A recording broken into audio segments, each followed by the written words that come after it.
Hello everyone, स्वागत है आपका अभी क्लासेस में। और आज मैं आप सबों के लिए हिस्ट्री का एक नया वीडियो लेकर आया हूं। अगर आप अपनी परीक्षा की तैयारी कर रहे हैं, क्लास 11th में हैं और आपका जो बोर्ड है वो जैक बोर्ड है, तो ये वीडियो आपके लिए बहुत ज़्यादा इंपॉर्टेंट है, क्योंकि मैं इस पूरे चैप्टर को आपको एक्सप्लेन करने वाला हूँ, जो चौथा चैप्टर है, इस्लाम का उदय और विस्तार।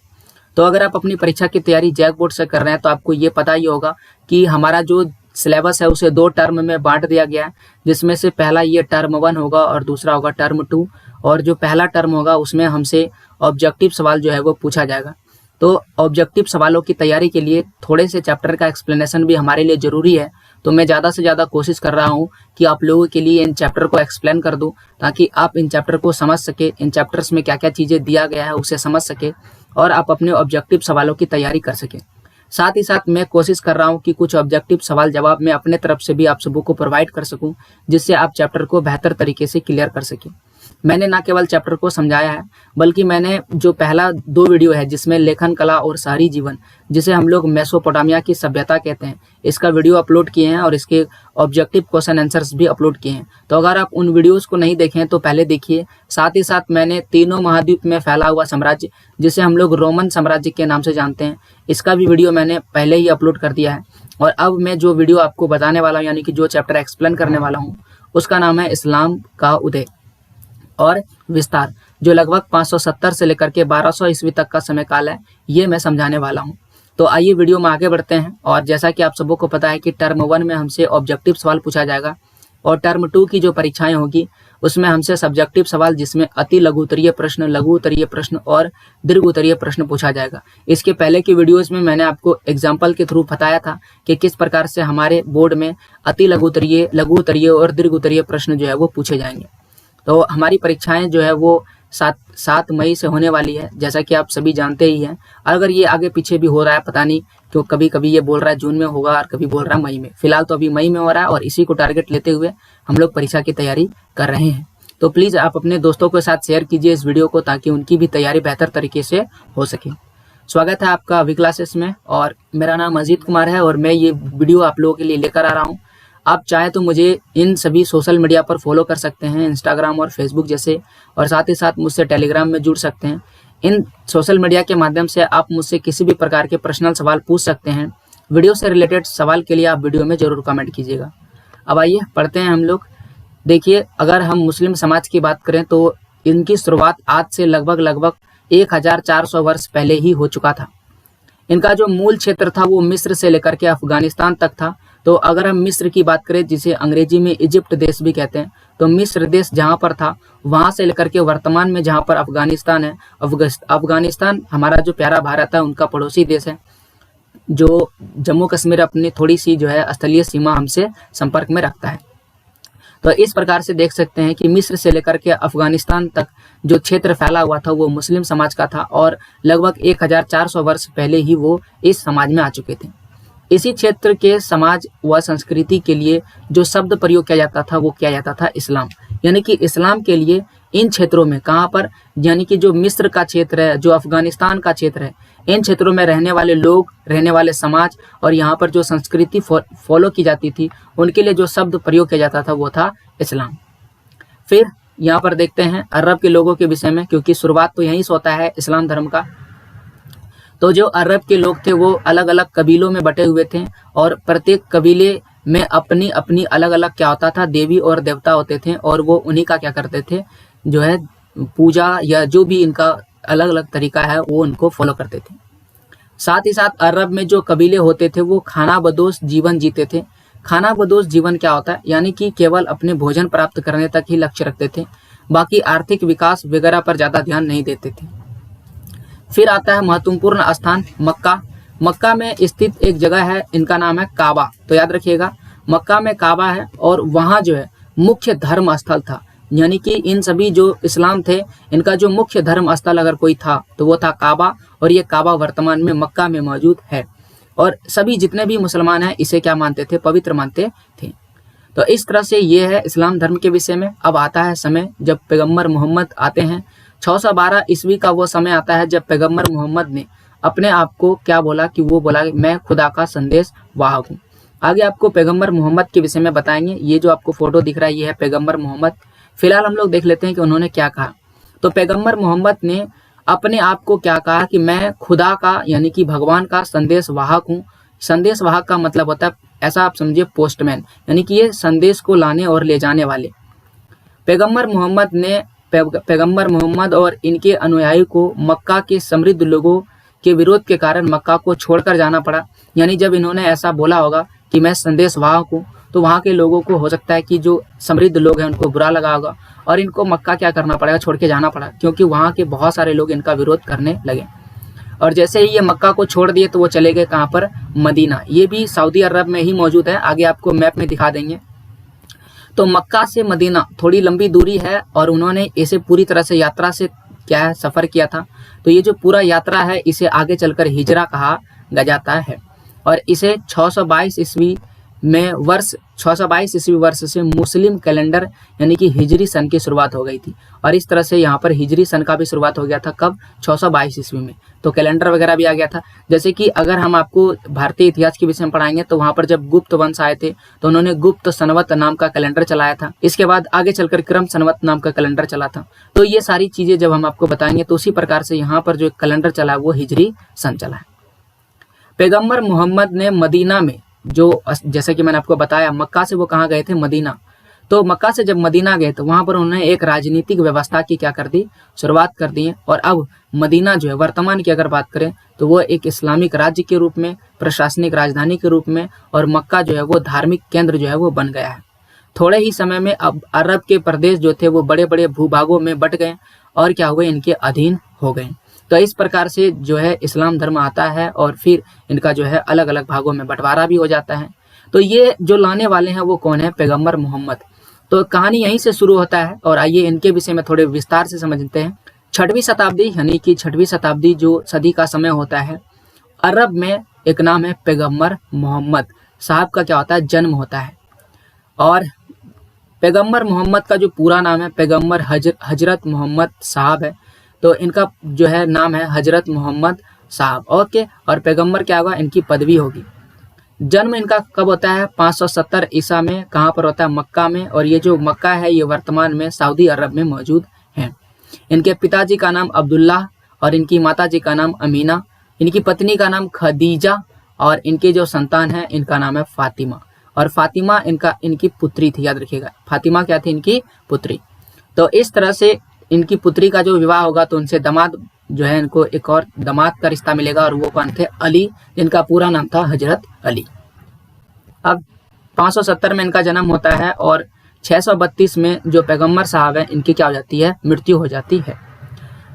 आगे देखते हैं, जैसा कि मैंने आपको थोड़ी देर पहले ही बताया कि पैगंबर मोहम्मद साहब ने ही क्या बोला था कि जो मैं कौन हूँ, मैं खुदा का संदेश वाहक हूँ, यानी कि भगवान ने मुझे संदेश पहुँचाने के लिए भेजा है आप सबों के पास। और वो खुदा का संदेश लेकर आते हैं और सबको क्या करते हैं, सुनाते हैं। और इस प्रकार से नए धर्म की प्राप्ति होती है।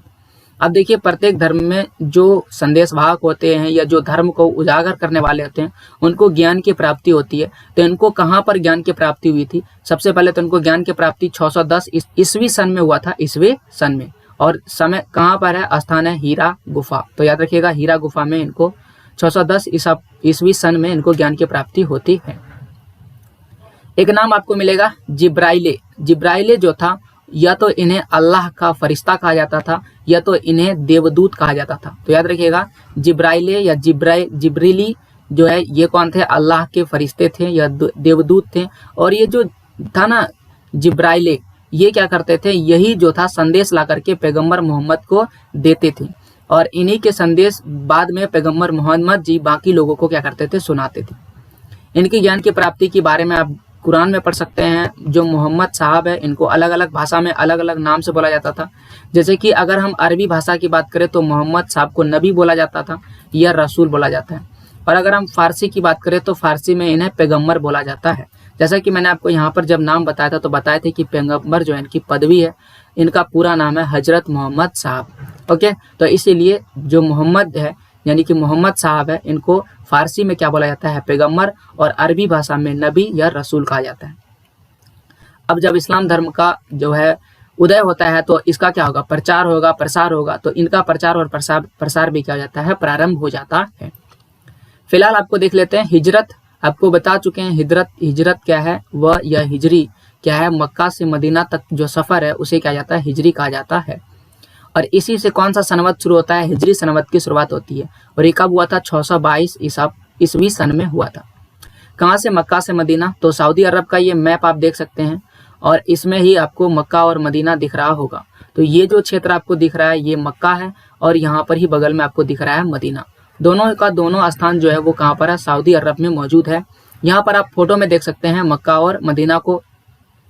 ये वाला जो फोटो आपको दिख रहा है ये मक्का है और ये वाला जो दिख रहा है आपको क्या है, मदीना है। आगे देखते हैं, इनमें जो है 5 प्रमुख मान्यताएं हैं जो मानी जाती है। सबसे पहला जो है वह कलमा है, दूसरा नमाज है, तीसरा रोजा है, चौथा जो है वह जक़ात है और पांचवा जो है वो हज है। तो ये सारी चीजें जो है मान्यता मानी जाती है और उनको क्या किया जाता है, फॉलो किया जाता है। अब आइए कुछ अन्य महत्वपूर्ण पॉइंट्स यानी तथ्य के विषय में विस्तार से जानते हैं।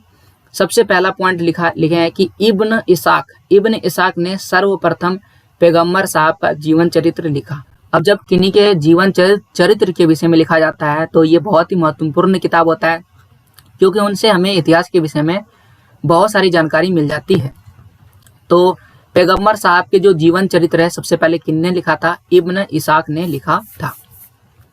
आगे है कि मोहम्मद जो साहब है यानी कि पैगम्बर जिन्हें कहते हैं मोहम्मद साहब पैगम्बर, इनका जो जन्मदिन है उन्हें हम लोग ईद उल मिलाद यानी ईद उल मिलाद उन नबी के रूप में मनाया जाता है। मोहम्मद साहब जो है वो अंतिम पैगम्बर थे, यानी इनके बाद कोई भी पैगम्बर नहीं बने। मोहम्मद साहब की मृत्यु के बाद जो पैगम्बर का पद है वो खत्म हो गया और एक नया पद आ गया जिसे बोला गया खलीफा। तो पैगम्बर जो है, पैगम्बर मोहम्मद साहब के जो उत्तराधिकारी बने वो क्या कहलाएं, खलीफा कहलाएं। अब इनके उत्तराधिकारी जो है 4 बहुत ही महत्वपूर्ण है और इन्हें ही खलीफा कहा जाता है। तो आपसे पूछा जाएगा कि जो 4 महत्वपूर्ण खलीफा है उनका क्या नाम है। सबसे पहला जो नाम है वो है अबू बकर, फिर है उमर, फिर उस्मान और फिर आते हैं अली।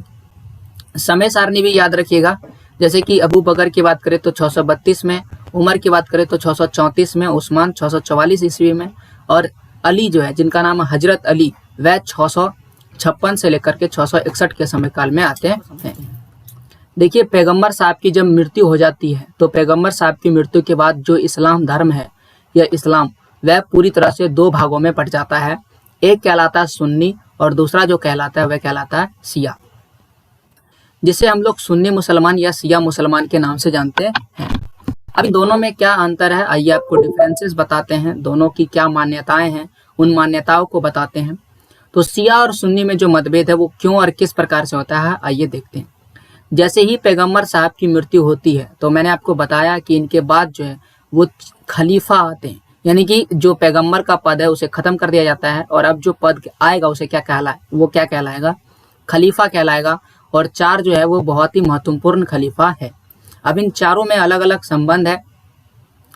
तो यहाँ पर लिखा गया, सबसे पहले इसको देख लीजिए, ये जो है लिखा गया ये सुन्नी के लिए लिखा गया है, ठीक है, सुन्नी इस्लाम धर्म को फॉलो करने वाले। और यहाँ पर जो वाक्य लिखा गया है ये शिया के लिए लिखा गया है। तो दोनों की अलग अलग क्या मान्यताएं हैं, आइए देखते हैं। सबसे पहले तो ये देखिए कि यहाँ पर लिखा हुआ है, उर्दू शब्द लिखा है मजलिस ए शूरा, यानी कि सलाहकार परिषद। इसका अर्थ होता है सलाहकार परिषद। सलाहकार परिषद ने पैगम्बर मोहम्मद के ससुर अबू बकर को मेरिट के आधार पर पहला खलीफा चुना। अब यहाँ पर समझने वाली बात यह है कि जैसा कि मैंने आपको बताया कि इस्लाम धर्म में जो पैगम्बर साहब हैं ये जो है ना इस्लाम धर्म के जो है यानी कि पहले इन्होंने इस्लाम धर्म का उदय किया, यानी कि इनको ही हम इस्लाम धर्म के संस्थापक के रूप में मानते हैं। लेकिन इनका पैगम्बर साहब का कोई भी जो है वारिस नहीं था, यानी कि पुत्र नहीं था। अब पुत्र जब नहीं है तो इनके आने वाले जो उत्तराधिकारी होंगे वो कौन होंगे, तो इसीलिए दो मत हो गया। पहला जो मत है वो सुन्नी इस्लाम धर्म को फॉलो करने वाले हैं, उनका मत ये है कि जो मोहम्मद है यानी कि पैगम्बर मोहम्मद के जो ससुर जी है जिनका नाम है अबू बकर, तो यानी हम यहाँ पर क्या देखते हैं कि 1 नंबर में यानी जो पहला नंबर पर जो खलीफा लिखा गया है ये ससुर जी हैं। किनके ससुर जी हैं, ये है जो पैगम्बर मोहम्मद जी है उनके ससुर जी है। तो कुछ लोगों का मानना ऐसा है, यानी कि 2 ग्रुप में बट गया, तो कुछ लोगों का मानना ऐसा है कि जो ससुर जी है उनको हम पहले नंबर का खलीफा क्या करेंगे, चुनेंगे, यानी कि वो होंगे पहले नंबर का खलीफा, ठीक है।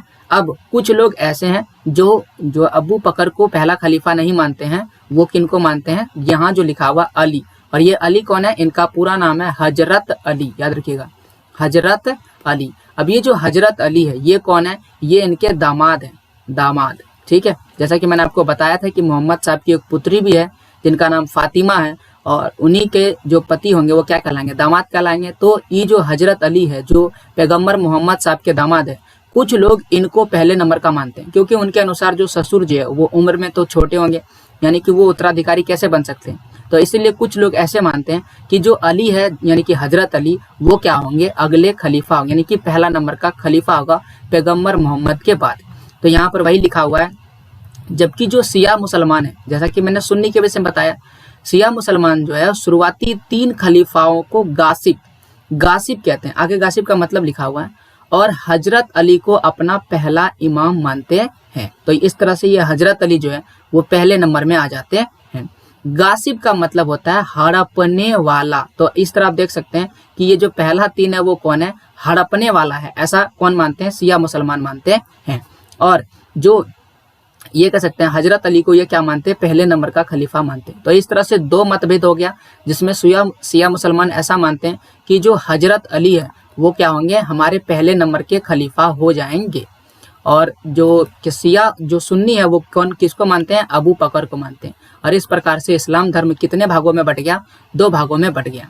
यहाँ पर वही सारा चीज लिखा हुआ कि हजरत अबू बकर के बाद हजरत उमर, पूरा नाम मैं आपको बता देता हूँ, अबू बकर, हजरत अबू बकर के बाद ये पहले, और फिर उसके बाद आएंगे हजरत उमर यानी कि ये दूसरे नंबर के खलीफा, उसके बाद आ जाएगा हजरत उस्मान यानी कि ये तीसरे नंबर के खलीफा, और फिर लास्ट में हजरत अली ये चौथे नंबर के खलीफा बन जाएंगे।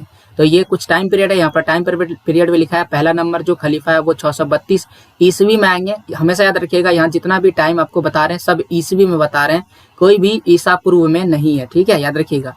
ईस्वी का समय अंतराल कब से होता है, यानी कि जैसा कि मैंने पहले वीडियो वाला में बताएगा कि 0 से पहले का समय जहाँ पर ईसा मसीह का जन्म होता है उसके पहले के समय को ईसा पूर्व कहते हैं, और 0 के बाद यानी कि ईसा मसीह के जन्म के बाद को हम लोग ईसवी सन कहते हैं। तो 632 ईस्वी सन में, एक बार मैं पहले इरेज कर देता हूँ, मैं आपको यहाँ पर बता रहा हूँ, यहाँ पर आप ध्यान दीजिए। 632 ईस्वी सन में हजरत अबू बकर आते हैं, फिर 634 ईस्वी सन में हजरत उमर आते हैं, फिर 644 ईस्वी में हजरत उस्मान आते हैं, फिर 656 में हजरत अली आते हैं। ओके, तो ये याद रखिएगा, ये सारी चीजें मैंने पहले भी आपको बताया। अब आइए आगे बढ़ते हैं। तो आपने देख लिया कि जो इस्लाम धर्म है वो कितने भागों में बट गया, 2 भागों में बट गया। एक जो कहलाया वो शिया मुसलमान कहलाया, और दूसरा जो है वो क्या कहलाया, सुन्नी मुसलमान कहलाया। शिया जो है वो अबू बकर को क्या मानते, हजरत अली को क्या मानते हैं, हजरत अली को मानते हैं कि ये पहले नंबर के खलीफा है, और जो सुन्नी है वो ऐसा मानते हैं कि जो अबू बकर है वो क्या है, पहले नंबर के खलीफा है। तो ये बहुत ही छोटा सा चीज है, आप इसे प्लीज याद रखिएगा। जब आगे जाकर के समय आगे बढ़ता है, और समय में आगे जाकर के खलीफा ने क्या कर दिया, धर्म के आधार पर राज्यों का स्थापना करना शुरू कर दिया, और इस तरह से अलग अलग वंश की स्थापना हो गया, जैसे कि उमय्यद वंश, अब्बासी वंश और समानी वंश। तो इस तरह से अलग अलग वंश आया। अच्छा, यहाँ पर जो है गलत लिखा गया, उम्यद होगा, ठीक है, उम्यद, लास्ट में 2 होगा, उम्यद वंश। और इनके जो प्रमुख थे वो कौन थे, मोहम्मद बिन कासिम थे, और समानी वंश में कुछ प्रमुख में एक आते हैं मोहम्मद गजनवी। तो ये कुछ नाम आप याद रखिएगा। इनका क्षेत्र कहाँ था, इनका क्षेत्र था उत्तर पश्चिम अफगानिस्तान में।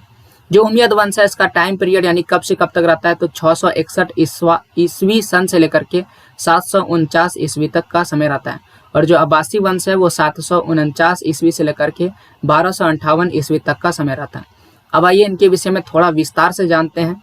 देखिए यहाँ पर लिखा है कि चौथे खलीफा का नाम क्या हो गया, हजरत अली। इनकी हत्या के बाद हजरत मुआविया, तो ये हम नाम याद रखिएगा। जैसे ही हजरत अली यानी चौथे खलीफा अली, जिनका नाम पूरा नाम हजरत अली है, इनकी हत्या होती है, तो इनके बाद जो हजरत मुआविया है वह ने अपने आप को अगला खलीफा क्या कर दिया, घोषित किया, और उमय्यद वंश की क्या कर दिया, स्थापना कर दी।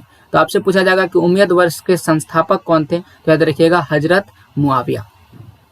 मुआविया ने वंशगत उत्तराधिकारी की परंपरा शुरू की, यानी कि अब जो परंपरा उत्तराधिकारी की है वो किस पर हो जाएगा, वो वंश के आधार पर हो जाएगा। वंशानुगत उत्तराधिकारी में क्या होता है कि मान लेते हैं कि अभी जो उत्तराधिकारी है, जो पद पर है, आगे आने वाला जो पद होगा वो उनके बेटा को मिलेगा, फिर आगे आने वाला जो पद है वो उनके बेटा को मिलेगा। जैसा राजा वाला परंपरा में होता है ना कि राजा और फिर उसका जो बेटा है वो क्या बनेगा, राजा बनेगा, फिर उनका जो बेटा है वो क्या बनेगा, राजा। इस परंपरा को वंशागत परंपरा कहते हैं। और साथ ही साथ इन्होंने अरबी भाषा को प्रशासनिक भाषा के रूप में घोषित कर दिया, यानी कि अब सारे के सारे प्रशासन में अरबी भाषा का प्रयोग किया जाएगा। अगला लिखा है दामसिक, जगह का नाम है, ठीक है। ये जो दामसिक है आगे आपको मैप में दिखाएंगे। दामसिक को क्या बना दिया, राजधानी बनाया गया और इस्लामी सिक्के क्या किए गए, जारी किए गए। और इन पर भी कौन सी भाषा लिखा गया था, अरबी भाषा लिखा गया था। अब आइए आगे बढ़ते हैं। अगला लिखा है दावा नामक एक सुनियोजित आंदोलन ने उमैयद वंश, जो अभी वंश चल रहा था, 750 ईस्वी में क्या कर दिया, उखाड़ फेंक दिया। यानी कि एक बहुत ही बड़ा आंदोलन हुआ जिसे हम दावा आंदोलन के नाम से जानते हैं। तो इन्होंने क्या कर दिया, ये जो उमैयद वंश जो बेहतर तरीके से चल रहा था इसे खत्म कर दिया। कब, 750 में। और एक नया वंश जो है वो आ गया जिसे कहते हैं अब्बासी वंश। तो अब उमैयद वंश के बाद एक नया वंश आया और इस वंश का नाम है अब्बासी वंश। इन्होंने बगदाद को राजधानी बनाया। इसके पहले राजधानी क्या था, याद रखिएगा, दामसिक राजधानी था। यानी उमैयद वंश ने अपनी राजधानी दामसिक को बनाया था और जब अब्बासी वंश आया तो उन्होंने अपनी राजधानी को अलग कर दिया और अपनी राजधानी को बगदाद में बनाया। सेना और नौकरशाह का पुनर्गठन किया गया। साथ ही साथ इस्लामी संस्थाओं और विद्वानों का क्या किया गया, संरक्षण प्रदान किया गया। यानी इस्लाम की जो संस्था है और जो विद्वान है उसको संरक्षण दिया गया, उसको बढ़ावा दिया गया। अब्बासी राज्य 9वीं शताब्दी में क्या हो गया, कमजोर पड़ने लगा और राज्य में बहुत सारे गृह युद्ध होने लगे, गुटबंदी होने लगा।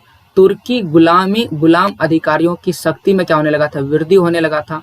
और इस तरह से 10वीं और 11वीं शताब्दी में तुर्की सल्तनत का उदय हो गया। यानी कि जो तुर्की के गुलाम थे वो ज़्यादा पावरफुल होने लगे और उन्होंने ही इसको ख़त्म करके तुर्की सल्तनत जो है उसकी स्थापना कर दिया। इस प्रकार से जो है आगे समय चलता रहा। अब आगे देखते हैं, ईसाई जगत और इस्लाम जगत के बीच में जो है शत्रुता धीरे धीरे बढ़ने लगा। और क्योंकि यूरोप का ये समय देख सकते हैं, ये जो तुर्की है वो यूरोप का क्षेत्र में आता है और यूरोप के लोग किस धर्म को फॉलो करते हैं, इस्लाम धर्म को नहीं बल्कि ईसाई धर्म को फॉलो करते थे। और इसके पहले का जो समय था रोमन साम्राज्य में भी ज़्यादा से ज़्यादा ये जोर दिया गया था रोमन साम्राज्य के लोग कि ईसाई धर्म का ज़्यादा से ज़्यादा प्रचार किया जाए। और इस तरह से ईसाई धर्म और इस्लाम धर्म के बीच में शत्रुता बढ़ने लगी और इस तरह से इन दोनों के बीच में युद्ध हुआ और यह युद्ध कहलाया धर्म युद्ध। तो जिस कारण से बहुत सारे आर्थिक संगठन बने और युद्ध हुए। 1095 ईस्वी में पुण्य भूमि को मुक्त कराने के लिए ईश्वर के नाम पर बहुत सारे युद्ध लड़े गए और इन युद्ध को क्या कहा गया, धर्म युद्ध कहा गया। यह युद्ध 1095 ईस्वी से लेकर के 1291 ईस्वी के बीच लड़ा गया। इन बीच में कुल 3 युद्ध लड़े गए थे। याद रखिएगा, पूछा जाएगा कि इनके बीच में धर्म युद्ध को लेकर कितने युद्ध हुए थे, तो 3 धर्म युद्ध लड़े गए थे। आगे बढ़ते हैं, इस्लामी क्षेत्रों में इतिहास का स्रोत, यानी कि जितनी भी चीज़ें यहाँ पर लिखी गई है, बताई गई या फिर हमारी किताब में जानकारी दी गई है, वो सारी जानकारियाँ कहाँ से आई है, यानी कि इस्लाम धर्म के विषय में जानकारी का क्या ऐतिहासिक स्रोत है। तो पहला जो ऐतिहासिक स्रोत है उसे इतिवृत्ति कहा जाता है या तो तवारीख कहा जाता है। ये क्या चीज़ है, उस समय जो राजा महाराजा या कुछ बड़े अधिकारी वगैरह होते थे वो क्या करते थे, अपनी इतिवृत्ति को लिखवाते थे। तो इतिवृत्ति का मतलब होता है अपनी दैनिक जीवन में जो भी दिन भर में कार्य किया गया है उसे वो क्या करते थे, किसी खास खुशनवीसी से क्या करते थे, लिखवाते थे। तो वो क्या करते थे, दिन भर की दिनचर्या को लिखते थे। तो इस तरह से वो जो कार्य करते थे उसकी हम लोग लिखित जानकारी भी मिल जाता है। तिथिवार घटना मिलता है। तिथिवार घटना का मतलब किस दिन किस तारीख को क्या चीज़ें हुआ, ये सारी चीज़ें जानकारी इससे मिल जाता है। दूसरा है जीवन चरित्र, यानी कि किसी के विषय में जीवन चरित्र। जैसा कि मैंने आपको बताया कि इब्न जो था उन्होंने क्या किया था, पैगंबर मोहम्मद के जीवन चरित्र को लिखा था। तो उसी प्रकार से बाकी सबका भी जीवन चरित्र लिखा गया होगा और उन जीवन चरित्र की कहानी से भी हमें बहुत सारी जानकारियाँ मिल जाती है। फिर पैगंबर के कथन और जो कार्यों के अभिलेख है, इनका भी जो कार्य है उनके भी बहुत सारे अभिलेख देखने को मिलते हैं। तो उन अभिलेखों से भी हमें जानकारी मिलता है। फिर जो इनका बहुत ही महत्वपूर्ण धर्म ग्रंथ है कुरान, उनसे भी जानकारी मिलता है। फिर आता है प्रत्यदर्शी वृत्तांत, जैसे कि अखबार वगैरह, तो उस समय अखबार जैसा कुछ चलता होगा तो उससे भी जानकारी मिलता है। ऐतिहासिक और अर्ध ऐतिहासिक रचनाएं, यानी कि उस समय जो भी चीज़ रचना किया गया होगा उनसे भी जानकारी मिलता है। दस्तावेजी प्रमाण और प्राचीन इमारतें, इन सभी चीज़ों से हमें इस्लाम धर्म की ऐतिहासिक जानकारी मिलती है। तो ये कुछ फोटो है राजा के विषय में। तो राजा मान लेते हैं कि कहीं जा रहे हैं तो उनको भी किस में लिखा जाएगा, इतिवृत्ति में लिखा जाएगा, चाहे युद्ध करने जा रहा हो या सभा करने जा रहा हो या घूमने के लिए जा रहा हो। अब आइए देखते हैं मध्यकालीन समय में इस्लामी दुनिया की अर्थव्यवस्था किस पर जो है टिकी हुई थी, क्योंकि वो बहुत ज़्यादा सुदृढ़ थी। तो इसका उस समय तो कृषि सबसे ज़्यादा होता था, तो कृषि को प्रोत्साहन मिलता था। सिंचाई के लिए बहुत ज़्यादा नहरें बनाए गए थे, बांधों का निर्माण करवाया गया था और इनसे ही अर्थव्यवस्था बहुत तेजी से चल रही थी। कृषि की बात करें, कृषि तो हो ही रही थी, साथ ही साथ वहाँ पर छोटे छोटे उद्योगों का विकास हो रहा था, छोटे छोटे शहर बन रहे थे, यानी शहरीकरण की प्रक्रिया जो थी वो हो रही थी। हालांकि ये बहुत ही तीव्र गति से हो रही थी, तो इसका भी बहुत ज़्यादा प्रभाव पड़ता है। साथ ही साथ वहाँ पर साख पत्र यानी शक और हुंडियों, जिसे हम सुफताज कहते हैं, इनका भी प्रयोग बढ़ गया था। ये सारी चीज़ें क्या, ये कुछ नहीं है, मुख्य रूप से मुद्रा का ही एक रूप है जिसे मुद्रा के रूप में प्रयोग किया जाता है।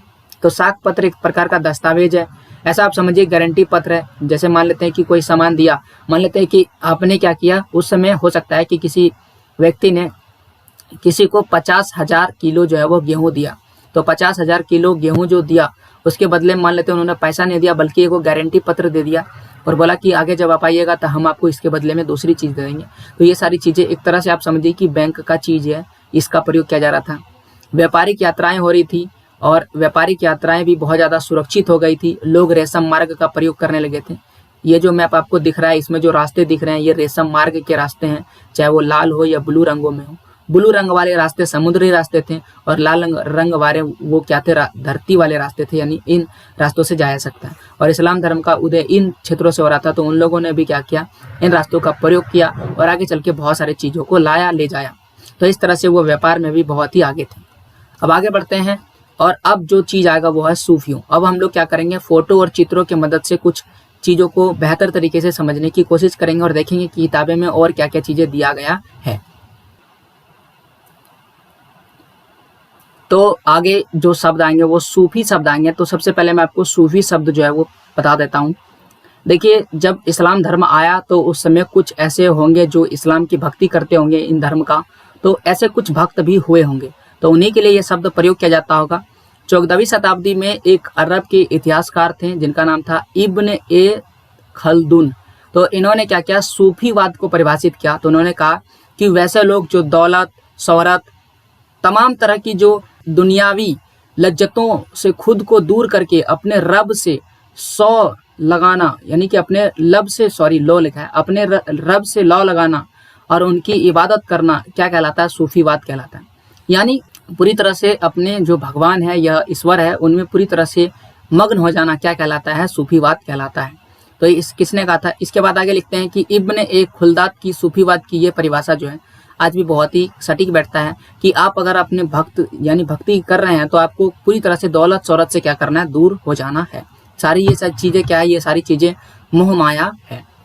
आगे देखते हैं तो आगे यहाँ लिखा है, सूफियों का जोर अक्सर इस बात पर आता था कि इस्लामी तालीम सिर्फ किताबें पढ़कर हासिल नहीं करना चाहिए। यानी कि जो सूफी लोग होते थे वो ये कहते थे कि केवल आप किताबें पढ़ करके इस्लाम के विषय में जान नहीं सकते हैं, इनके लिए आपको क्या करना पड़ेगा, बल्कि उस्ताद जो है इनके बहुत ही महत्वपूर्ण जानकारी जो रखते होंगे, उस्ताद एक तरह से आप समझ लीजिए शिक्षक, उनसे क्या करना चाहिए, सीखना चाहिए, ताकि आप इस्लाम मजहब की सही जानकारी प्राप्त कर सकें और इबादत का सही तरीका क्या कर सकें, इनका पता चल सके। हालांकि इस तरह के पंथों की शुरुआत जो है हजरत मोहम्मद के ज़माने से ही हो चुकी थी। तो इस तरह से ऐसा नहीं कि अभी ही हाल फिलहाल में शुरू हुआ है, बल्कि हजरत मोहम्मद जब थे उस समय से ही सूफियों का शुरुआत हो चुका था। आगे आता है 8वीं और 9वीं शताब्दी में कानून के 4 शाखाएं हो चुके थे और इन शाखाओं को मजहब जो है बन गया था। तो ये कौन कौन सी 4 शाखाएं थे, सबसे पहला था मालिकी, फिर था हनफी, फिर शरीफ और फिर हनबली, जिसमें प्रत्येक का नाम एक प्रमुख विधिवेता यानी कि फकीह के नाम पर रखा गया। अब आता है सूफियों का उदय। जैसा कि यहाँ पर सूफी की विषय में पढ़ चुके हैं, तो सूफी का उदय होता है किस प्रकार से होता है, इसका कारण है कि दर्शन शास्त्र यानी कि लोग विचार विमर्श करने लगे थे और विज्ञान इन सब में रुचि रखने लगा था, बुद्धि बढ़ने लगा था। लोग देखिए जब आगे समय बढ़ता है ना तो लोग विज्ञान और धर्म दोनों को जोड़ करके देखने की कोशिश करते हैं। तो इसी प्रकार से इनका उदय होता है। अरबी कविताएं लिखी जाने लगी थी, फारसी भाषा का विकास होने लगा था, गजनी फारसी साहित्य का क्या बन गया था, केंद्र बन गया था और फिरदौसी द्वारा शाहनामा ग्रंथ क्या गया था, लिखा गया था। तो शाहनामा ग्रंथ जो है वो किसने लिखा था, फिरदौसी ने लिखा था। तो ये सारी चीज़ें लिखी जाने लगी थी, किताबें वगैरह लिखे जाने लगा था। तो जब किसी विचार पर किताबें लिखी जाने लगती है, उनको लोग पढ़ने लगते हैं, तो एक नया विचार आता है और इस प्रकार से दुनिया में जो जिस चीज़ का उदय हुआ उसको बोलते हैं सूफियों का उदय। आप सभी अगर इतिहास की थोड़ी सी जानकारी रखते हैं तो आप फ्रांसीसी क्रांति के विषय में पढ़े होंगे। उस समय कार्ल मार्क्स जैसे दर्शन शास्त्र यानी कि जो विचारक थे, दर्शन शास्त्री थे, उन्होंने क्या किया, जिसे फिलोसोफर कहते हैं इंग्लिश में, उन्होंने अपने विचार दिए और विचारों से बताया कि जो इतिहास में ये सारी चीज़ें जो हमारे समाज में हो रहा है, गलत हो रहा है, इन्हें ख़त्म करना चाहिए। और उन विचारों से लोग प्रेरित होकर के फ्रांस में क्रांति कर दिया था। उसी प्रकार से इनके विचार से लोगों ने प्रेरित होकर के सूफीवाद जो है दुनिया में ले आया था। अब धार्मिक जब चीज़ें होती है तो धार्मिक इमारतें जो है वो बन रही थी। तो धार्मिक इमारतें इस्लामी दुनिया की जो है वो पहचान है। और इन इमारतों में जो सबसे महत्वपूर्ण है वो मस्जिद है, इबादत गाह है और क्या है, मकबरे। तो ये तीन महत्वपूर्ण है, पहला मस्जिद, दूसरा इबादत गाह और तीसरा क्या है, मकबरे। सबसे महत्वपूर्ण मस्जिद है और मस्जिद की जो वास्तुकला है वो बहुत ज़्यादा महत्वपूर्ण है, वास्तुशिल्पीय एक रूप है। इसमें आपको गुंबद देखने को मिलेगा, जैसा कि इस फोटो में देख सकते हैं। ये जो आपको दिख रहा है गोल जैसी आकृति, उसे हम क्या कहते हैं, गुंबद कहते हैं। फिर आपको मीनार जैसी आकृति देखने को मिलेगा, जैसा कि आप देख सकते हैं। प्रांगण, खुला प्रांगण यानी कि आंगन जो है, जिसे हम लोग आंगन कहते हैं, यहाँ पर खुला प्रांगण देखने को मिलेगा। सामने बहुत बड़ा सा जगह जहाँ पर बैठ करके लोग जो है अपने भगवान को याद कर सके और साथ ही साथ उनके लिए जो नमाज वगैरह है उसको कह सकते हैं अदा कर सके। खंभों के सहारे जो है वो छत मिलेंगे। तो यहाँ पर देख सकते हैं खंभों के सहारे जो है छत यहाँ पर बना हुआ है, ऐसी आकृति वहाँ पर देखने को मिलता है। अब दुनिया में जो है कागज आने लगता है। कागज का आविष्कार कहाँ पर होता है, चीन में होता है। और कागज के आविष्कार से जो है इन सभी चीज़ों के, बहुत सारी चीज़ों को जो है बल मिलता है, क्योंकि कागज जब बनने लगा तो छपाई, जिसे मुद्रण कहते हैं, वो बहुत ज़्यादा आसान हो गया। और मुद्रण जब आसान हो गया तो अब जो चीज़ों का प्रचार और प्रसार करना है वो तेज हो गया। क्यों तेज हो गया? क्योंकि अब अगर आप किसी बात को एक स्थान से दूसरे स्थान पर पहुंचाते हैं तो किसी व्यक्ति द्वारा बोलते हैं और फिर वो उस बात को पहुंचाता है। लेकिन एक बार जो चीज़ें किताब में लिखी गई तो वो बार बार लोग क्या कर सकते हैं, पढ़ सकते हैं, देख सकते हैं। और इसीलिए जब कागज़ का आविष्कार हुआ तो बहुत सारा इसमें जो है इस्लाम धर्म का बहुत ही व्यापक रूप से प्रचार प्रसार होने लगा। तो कागज़ के आविष्कार के बाद बहुत सारी चीज़ें बदला, जैसे कि कागज़ के आविष्कार के बाद इस्लामी जगत में जो भी चीज़ें मौखिक हो रही थी अब वो लिखित रचनाओं में अभिव्यक्त होने लगा था। यानी अब सारी चीज़ों को लिखा जाने लगा और लिखने से क्या होता है, प्रचार और प्रसार जो है बहुत ज़्यादा तेज हो जाता है। समूचे मानव इतिहास की अगर बात करें तो इससे संबंधित जो है 2 प्रमुख ग्रंथ लिखे गए थे। यानी पूरे मानव जगत को लेकर के 2 प्रमुख ग्रंथ जो है वो लिखा गया था। तो दोनों ग्रंथ यहाँ पर आपको पढ़ के सुना देते हैं, थोड़ा ये उर्दू में लिखा हुआ है। ओके, तो 2 जो प्रमुख ग्रंथ थे उनका नाम इस प्रकार से, पहला जो है वो अनसब अल अशरफ है और दूसरा जो है वो तारीख अल रसूल वल मुकुल लिखा हुआ। तो 2 उर्दू नाम लिखा हुआ है, इसलिए आपको ये थोड़ा सा लग सकता है डिफिकल्ट नाम। तो ये 2 किताब जो है लिखे गए थे। ये जो असनब अल अशरफ है ये सामंतों की वंशावलियाँ लिखी गई थी और तारीख अल रसूल जो था, इन किताबों में पैगंबरों और राजाओं का क्या लिखा गया था, इतिहास लिखा गया था। किताबों को किन्होंने लिखा है तो यहाँ पर देख सकते हैं, ये वाला जो है असनब अल अशरफ, ये वाला जो किताब लिखा है ये बालाधुरी जी ने लिखा है ये वाला किताब। और ताबरी यहाँ पर नाम लिखा हुआ, इन्होंने ये तारीख अल रसूल वाले किताब लिखे थे। यहाँ पर आप उन दोनों फोटोज को देख सकते हैं, ये इस तरह का किताब लिखा गया था और ये जो आप देख रहे हैं ये है ताबरी। तो इस तरह से आप समझ गएंगे 2 किताब लिखा गया था और किताब लिखने से जो बहुत सारे प्रचार प्रसार में आने लगी चीज़ें। और 2 चीज़ें यहाँ पर एक और लिखा हुआ कि प्राणियों के चित्रण की मनाही, यानी कि प्राणियों के चित्र आप नहीं बना सकते हैं। तो इससे क्या हुआ, 2 कला आ गया, यानी कि जब प्राणी का चित्र नहीं बनाया जा सकता है तो सुंदर सुंदर लिखावट से ही लोग पढ़ने में पसंद हो, ऐसे इसलिए उसमें सुंदर सुंदर ढंग से लिखे जाते थे। तो इसके लिए एक जो व्यक्ति है उन्हें बोलता था खुशनवीसी। तो खुशनवीसी क्या होता है, सुंदर लिखने की कला को खुशनवीसी कहते हैं और जो इन्हें लिखते हैं उसे खुशनवीस कहते हैं। और दूसरा जो है वह अरबेस्क में ज्यामिति का प्रयोग किया जाता है और वनस्पति डिजाइन जो है बनाया जाता है। यानी कि प्राणियों का डिजाइन नहीं बनाया जा रहा है बल्कि सुंदर ढंगों से किताबों में लिखा जा रहा है और साथ ही साथ उसमें ज्यामिति और वनस्पतियों के डिजाइन बनाए जा रहे हैं। तो इस तरह से ये सारी चीज़ें उभर कर आई। अच्छा, एक और शब्द यहाँ पर आपको देखने को मिलेगा, ये शब्द है अदब। अदब का अर्थ होता है साहित्यक और सांस्कृतिक परिष्कार। तो इस तरह से कागज के आविष्कार से चीज़ें जो है और ज़्यादा बदलने लगी थी और इस्लाम धर्म का ज़्यादा से ज़्यादा प्रचार और प्रसार होने लगा था।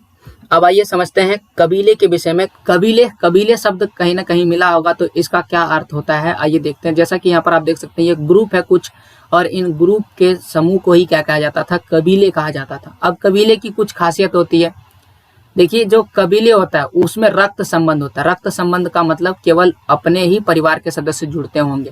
जैसे कि मान लेते हैं कि यहाँ पर दादाजी लिख दिए, तो दादाजी के मान लेते हैं 3 पुत्र हुए, तो इन तीनों ही पुत्र के जो अगला सुपुत्र होगा, जैसे कि यहाँ पर लेते हैं सुपुत्र हो गया, और इसके बाद अगला जो चलता चला जाएगा, इस प्रकार से इनमें जो भी व्यक्ति आएंगे वो उनके बीच में क्या होगा, रक्त संबंध होगा। और इस तरह से वो अपने ही जो रक्त संबंध के व्यक्ति हैं उसे क्या करते थे, जोड़ते थे। पर संगठित ये रक्त संबंध से संबंधित संगठन होते थे। जो अरबी कबीले होते थे वो वंश से बने हुए होते थे, अथवा वो बड़े परिवार के समूह होते थे। यानी अरब के जो कबीले थे वो बड़े परिवार, जैसा कि मैंने आपको यहाँ पर बताया ना, इनके ही परिवार जो है ये क्या कहलाएंगे, बड़े परिवार। गैर रिश्तेदारों वंशों का गढ़े हुए वंश क्रम के आधार पर इस आशा के साथ आपस में विलय होता था कि नया कबीला शक्तिशाली होगा। और अगर मान लेते हैं कि गैर रिश्तेदार जो उनके रिश्ते में नहीं है उनको अगर जोड़ा जा रहा है, तो उनका मुख्य मकसद ये होता था कि जितनी ज़्यादा जनसंख्या होगी हम उतने ज़्यादा शक्तिशाली होंगे। गैर अरब व्यक्ति होगा, तो गैर अरब व्यक्ति जिसे मवाली कहा जाता था, तो गैर अरब व्यक्ति को क्या कहा जाता था, उसमें मवाली कहा जाता था। कबीले के प्रमुखों के संरक्षण से सदस्य बन जाते थे, लेकिन इस्लाम में धर्मांतर के बाद भी मवालियों, जैसा कि बता चुके हैं मवाली का मतलब होता है गैर, के साथ अरब मुसलमानों द्वारा समानता का व्यवहार नहीं किया गया। यानी भले ही वो बड़े बड़े पद पर पहुंच जाए, लेकिन अगर वो धर्म को भी बदल दे अपना, चाहे वो गैर अरब के व्यक्ति नहीं हो, और अब धर्म बदल करके उसमें जुड़ जाए, तब भी उनको उतना ज़्यादा महत्व नहीं दिया जाता था। उन्हें अलग मस्जिदों में इबादत करनी पड़ती थी। जिन मस्जिदों में ये कबीले के लोग जो है इबादत करते थे, उनमें इन्हें इबादत करने की जो है मनाही थी। अब आइए एक और चीज़ समझ लेते हैं कैलेंडर के विषय में। कैलेंडर जो इस्लामिक कैलेंडर है, तो हम लोग जो कैलेंडर यूज करते हैं उसे ग्रेगोरियन कैलेंडर कहते हैं, जिसे पोप ग्रेगोरी ने बनाया था। लेकिन एक और कैलेंडर होता है इस्लाम धर्म के लिए, जिसे इस्लामी कैलेंडर के नाम से जानते हैं। और जैसा कि पहले ही बता चुके हैं, हिजरी सन के मदद से इस्लामी कैलेंडर जो है वो शुरुआत हुआ था 622, ठीक है, जिसका पहला वर्ष 622 ईस्वी में पड़ता था। हिजरी सन तारीख को जब अंग्रेजी में लिखा जाता है तो वर्ष के बाद AH लगा दिया जाता है। यानी कि वर्ष के बाद क्या लगा दिया जाता है, AH। सिंपल शब्दों में कहा जाए, हम लोग जो कैलेंडर यूज करते हैं ग्रेगोरियन कैलेंडर, और जो अंग्रेजी वाला जिसे हम लोग अंग्रेजी कैलेंडर भी कैलेंडर के नाम से भी जानते हैं, और दूसरा जो है इस्लामी कैलेंडर, ये दोनों एक दूसरे से क्या है, भिन्न है। इसमें बहुत सारा चीज़ें भिन्न है। हमारा जो पर्व त्यौहार है वो मौसम के अनुसार आता है, जबकि इनका वैसा कुछ भी नहीं आता है। लिखा हुआ है कि हमारा हिजरी जो है वो चंद्र वर्ष है, यानी कि हिजरी वर्ष जो है वो चंद्रमा के अनुसार चलता है, जिसमें मात्र 354 दिन होता है। यानी कि साल में 365 दिन होते हैं, लेकिन इनके कैलेंडर में 354 दिन होता है। 29 अथवा 30 दिन के 12 महीने होते हैं। मुहर्रम से शुरू होता है और हिज्जा तक क्या होता है, खत्म हो जाता है। धुल हिज्जा लिखा हुआ तक खत्म हो जाता है। प्रत्येक दिन जो है सूर्यास्त के समय से, और प्रत्येक महीना जो है वो अर्धचंद्र के दिन से शुरू हो जाता है। तो अर्धचंद्र कब होता है, रात में होता है। हिजरी वर्ष में 11 दिन कम होते हैं, जैसा कि आप देख सकते हैं 365 में से 11 घटाएंगे तो 354 आएगा। तो 11 दिन का जो है कम समय होता है। बस इतना ही है। 2 चीज़ आपको याद रखना है। पहला चीज़ कि जो इस्लामिक कैलेंडर है इसमें 11 दिन क्या होते हैं, कम होते हैं। दूसरा चीज़, इसमें 29 एवं 30 दिन का क्या होता है, महीना होता है। और इसमें जो भी पर्व त्यौहार होते हैं वो किसमें, मौसम के अनुसार नहीं बल्कि इनके तारीख के अनुसार होता है, इस्लामिक कैलेंडर के अनुसार होता है। कब से शुरू होता है, मुहर्रम से शुरू होता है और दुल हिज्जा तक जाता है। चलिए आगे देखते हैं। अच्छा, एक और चीज, बाइजेंटाइन साम्राज्य कभी आएगा आपको, तो वो भी मैं आपको दिखा देता हूँ कहाँ पर है। ये जो क्षेत्र आपको दिख रहा है ये है बाइजेंटाइन साम्राज्य, और इन क्षेत्रों में ही जो है क्या हुआ था, जो इस्लाम धर्म है वो फैला हुआ था। ठीक है, तो 2 आप देख सकते हैं, एक हरे रंग में दिख रहा है और जो एक दिख रहा है गुलाबी रंग में। तो हरा रंग जो आपको दिख रहा है, यहाँ पर क्या हुआ था, इस्लाम धर्म का प्रचार प्रसार तेज था, और बाकी क्षेत्रों में हल्का फुल्का था, और बाकी क्षेत्र में बाद में जाकर के प्रसार हुआ। और वर्तमान में अभी की बात करें तो अभी जितना भी पूरा क्षेत्र आपको दिख रहा है, इन क्षेत्रों में इस्लाम धर्म को ज़्यादा फॉलो किया जाता है। यहाँ पर आप देख सकते हैं मदीना है और उसके नीचे क्या है, मक्का है। अब केवल मक्का और मदीना ही महत्वपूर्ण जो है वो नहीं है, इसके अलावा भी बहुत सारे ऐसे जो है वास्तुकला या फिर मस्जिद वगैरह बने हैं जो महत्वपूर्ण है। तो आइए उनको आपको दिखा देते हैं और उनके विषय में थोड़ी जानकारी दे देते हैं। यहाँ पर जो मस्जिद आपको दिख रहा है कहता है कि पथरीले टीले के ऊपर अब्द अल मलिक के द्वारा निर्मित चट्टानों का गुंबद इस्लामी वास्तुकला का एक पहला और बड़ा नमूना है। ये कहाँ पर है? जेरूसलम नगर की मुस्लिम संस्कृति के प्रतीक रूप में इस स्मारक का निर्माण किया गया। पैगंबर मोहम्मद की स्वर्ग की ओर रात्रि यानी रात्रि यात्रा, जिसको मिराज कहा जाता है, से यह स्मारक जुड़ गया है। यह इसका रहस्यमय महत्व है। यानी जो पैगंबर मोहम्मद है उनके स्वर्ग की यात्रा जो रात्रि यात्रा कहलाता है, जिसे मिराज कहते हैं, वह इसी मस्जिद से जुड़ा हुआ है। वर्तमान में कहाँ पर है? तो इजराइल देश की अगर बात करें तो वहाँ पर आपको मिलेगा जेरूसलम मॉस्क्यू यानी मस्जिद, जो कुछ इस प्रकार से दिखता है। आइए, उस समय हमको बताए थे कि उस समय कुछ सिक्के भी चलाए गए थे। तो यहाँ पर सिक्के वगैरह की बात करें तो बाइजेंटाइन का सोने का बना सॉलिडस, जिसमें सम्राट हेराक्लिस व उसके 2 पुत्र को दिखाया गया है। तो इस फोटो में आप देख सकते हैं यहाँ बीच में राजा है और इनके 2 पुत्र है। कहाँ का है ये? बाइजेंटाइन का है। और किसका सिक्का है? सोने का सिक्का है। अब दूसरा, इसमें राजा कौन है? राजा का नाम है हेराक्लियस। दूसरा और सिक्का है, ये लिखा है अब्द अल मलिक द्वारा अपने नाम के रूप के साथ ढाला गया सोने का सिक्का, जिसे क्या कहा जाता था? दिनार। तो ये भी उस समय का ही मुद्रा है। फिर आगे चल के बदला हुआ दिनार, यानी कि जो बदला हुआ दिनार था जिस पर केवल लिखावट मिलती है, यानी कि फोटो नहीं, आपको केवल लिखावट देखने को मिलता है, जबकि इस वाले में आपको फोटो देखने को मिलता है। इस पर कलीमा गढ़ी गई है। अब ये कलीमा आपको बता चुके थे कि वो 5 जो मान्यताएं थी मुस्लिम धर्म में, उनमें से एक है कलीमा। और इसमें अल्लाह के सिवा कोई अन्य खुदा नहीं है और अल्लाह का कोई शरीक नहीं है, ये इस सिक्का में लिखा हुआ है। तो ये उस समय का कुछ सिक्का था जो चला था, और इससे ये पता चलता है कि इस्लाम धर्म का प्रचार प्रसार करवाने के लिए वो सिक्के को भी चलाए थे और सिक्कों पर इनका जो है लिखावट भी करवाए थे। देख सकते हैं पुराने सिक्कों में पहले केवल और केवल फोटोज होता था, फिर और ज़्यादा फोटोज होता था, और फिर फोटो को हटाकर केवल लिखावट लाया गया। अब एक और आता है, यहाँ पर देख सकते हैं ये उनका कुछ बड़ा वाला रूप है। ये कुछ इस प्रकार से, ये भी एक मस्जिद का रूप है। कहता है दूसरी अब्बासी राजधानी जिसका नाम है समारा की अल मुताविकिल की महान मस्जिद, ये महान मस्जिद लिखा हुआ है। तो महान के लिए ग्रेट मॉस्क्यू भी लिखा जाता है। तो इसे 850 में बनाया है, और इसकी ईंट, ये जो इसकी ईंट की बनी हुई मीनार जो है आपको 50 मीटर ऊंचा देखने को मिलता है। ये वाला जो आपको मीनार दिख रहा है ये 50 मीटर ऊंचा बना हुआ है। मेसोपोटामिया की वास्तुकला की परंपरा से प्रेरित यह कई शताब्दियों तक दुनिया का सबसे बड़ा मस्जिद बना रहा। बाद में और भी बड़े बड़े मस्जिद बने और फिर ये छोटा हो गया। तो ये आप देख सकते हैं कुछ इस प्रकार से है। आगे देखते हैं और शब्द लिखा हुआ ओलंपो, एक हित्तिता जो है असीरियाई व हेलेनिक स्थल है, और अरबों ने 636 में इस पर क्या किया था? अधिकार कर लिया। किसने क्या था? अरबों ने अधिकार किया था।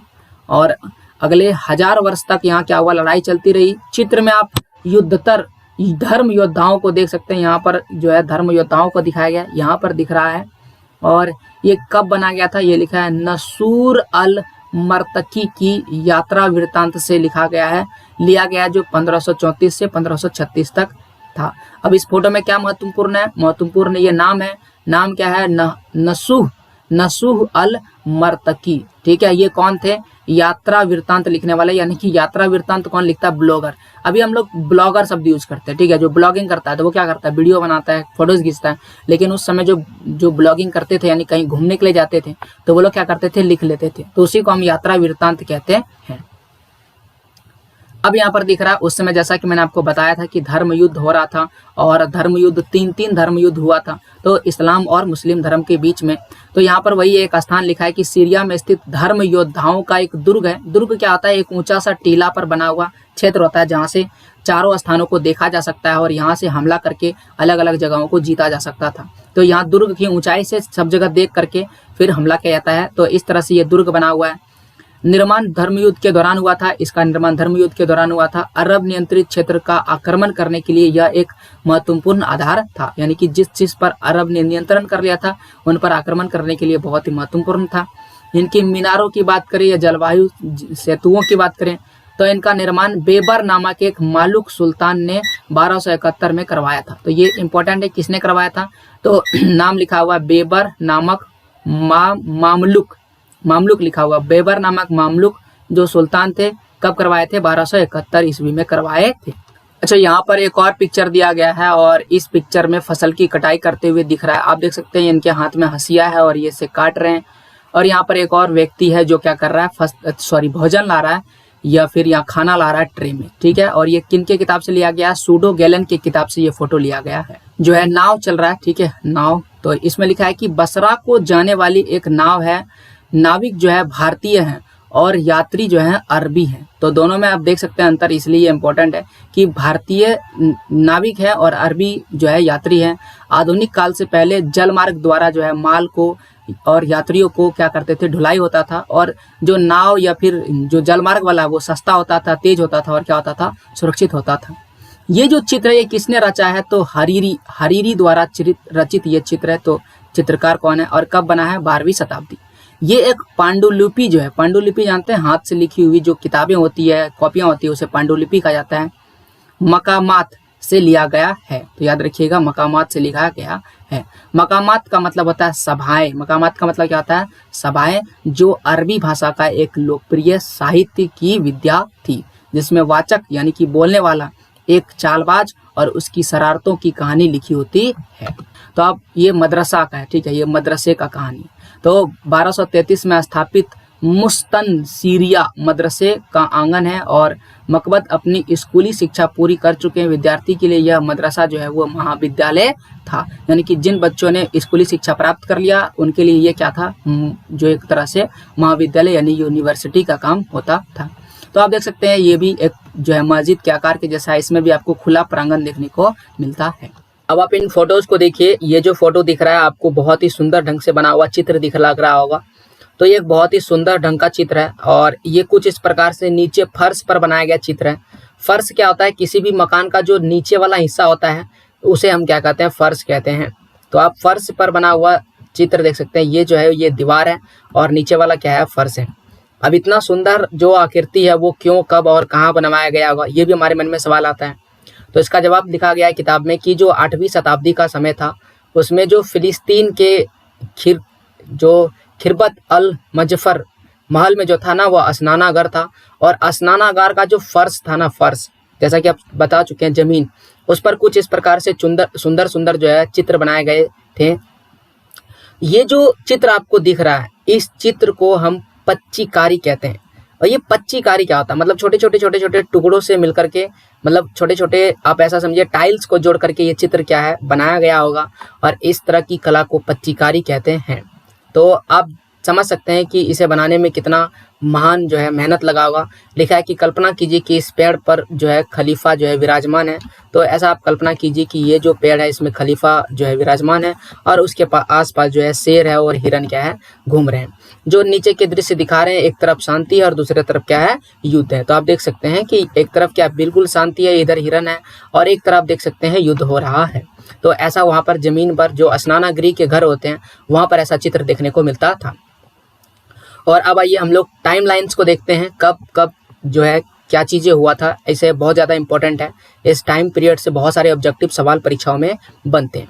तो सबसे पहला जो टाइम है 595 ईस्वी में पैगंबर मोहम्मद की जो है वो खादीजा से शादी होती है। यानी कि पैगंबर मोहम्मद के जो पत्नी है उनका नाम क्या हो जाएगा, खदीजा हो जाएगा। खदीजा मक्का में जो व्यापार करती थी और एक बहुत ही धनी परिवार के संबंध रखती थी। आगे चलकर उन्होंने भी इस्लाम का क्या किया था, समर्थन किया। तो ये बहुत ही महत्वपूर्ण है क्योंकि बहुत सारे ऐसे कहानियां देखने को मिलता है जहां पर घर वाले ही किसी का सपोर्ट नहीं करते हैं। तो आप देख सकते हैं यहाँ पर जो खादीजा उनकी पत्नी है, इन्होंने इन्हें बहुत ज़्यादा सपोर्ट किया था। 610 से लेकर के 612 ईस्वी का समय में पैगंबर मोहम्मद जो है वो प्रथम रहस्य उद्घाटन करते हैं और 612 में पहला सार्वजनिक वो क्या करते हैं, उपदेश देते हैं। 621 ईस्वी में मदीना के धर्मांतरित मुसलमानों के साथ अकाबा में पहला क्या होता है, समझौता होता है। 622 में मक्का से मदीना के लिए सफ़र होता है जिसे हिजरत या हिजरत का हिंदी रूप होता है, स्थानांतरण होता है। मदीना के जो अरब कबीलों के जो लोग होते हैं, कबीलों को अंसर कहा जाता है, उन्होंने क्या किया, मक्का से मक्का से आने वाले मुहाजिरों की क्या क्या उनको पनाह दिया। अच्छा, अरब के कबीले कौन थे? अंसर थे, ये नाम लिखा हुआ है। 632 से लेकर के 61 में खिलाफत के प्रारंभिक वर्ष शुरू हो जाते हैं। सीरिया, इराक, ईरान, मिस्र, इन सब पर जो है वो विजय कर लेते हैं और पूरे क्षेत्र में गृह युद्ध का माहौल छा जाता है। तो 632 से 661 का समय क्या होगा? गृह युद्ध का समय। 661 से 750 का समय उमय्यद शासन आते हैं और दामशिक में क्या करते हैं? अपनी राजधानी बनाते हैं। और दामशिक में भी एक मस्जिद आपको दिखाए होंगे, दामशिक में भी एक बहुत ही महत्वपूर्ण मस्जिद है। 750 से लेकर के 995 ईस्वी में अब्बासी शासन का समय रहता है और उनकी राजधानी क्या होती है? बगदाद, ये अपनी राजधानी बनाते हैं। बहुत इंपॉर्टेंट है, उमय्यद वंश का शासनकाल कब से कब तक रहता है? 661 से लेकर के 750 तक। और इनके जो कह सकते हैं राजधानी थी, राजधानी क्या था? दामशिक। दूसरा है 750 से लेकर के 995 तक अब्बासी वंश का शासन रहता है और जो इनकी राजधानी थी वो क्या थी? बगदाद। तो ये जो टाइमलाइन रहता है प्रमुख शासक का, ये इंपॉर्टेंट रहता है, आप इसे जरूर नोट कीजिएगा। 945 में क्या होता है? बगदाद पर बुहाइयों का क्या हो जाता है? कब्जा हो जाता है और साहित्यक और सांस्कृतिक जो है प्रचलन फैलने लगता है और भी चीज़ें बहुत सारा जो है होता है, इसलिए यहाँ पर प्रस्फुटन शब्द लिखा गया। प्रस्फुटन शब्द तब हम लोग यूज करते हैं जब कोई भी चीज़ बहुत ही तीव्र गति से फैलने लगता है। 1063 से 1092 के बीच में निजामुल मुल्क जो है वो शासन में आते हैं और एक शक्तिशाली सल्जुक वजीर बनते हैं। वजीर का मतलब होता है राजा या शासक कहिए, जिन्होंने कई मदरसों की क्या किए थे? स्थापना किए थे। मदरसे आपको दिखाए थे अभी थोड़ी देर पहले। और मदरसे न केवल प्रारंभिक शिक्षा देते थे बल्कि बहुत ही बड़ी बड़ी शिक्षा, यहाँ तक कि विश्वविद्यालय जैसी शिक्षाएं भी प्रारंभ यानी कि वो दिलाते थे। इन सभी मदरसों यानी कि बहुत सारे मदरसों का स्थापना किया था जिन्हें निजामिया कहा जाता था, यानी इकट्ठे एक साथ इन्हें क्या कहा जाता था? निजामिया। निजामुल मुल्क की क्या हो जाती है? हत्या हो जाती है इसी टाइम पीरियड में 1063 से 1092 के समय में। 1095 से लेकर के 1291 तक में बहुत ज़्यादा धर्म युद्ध होते हैं और वह भी किनके बीच में?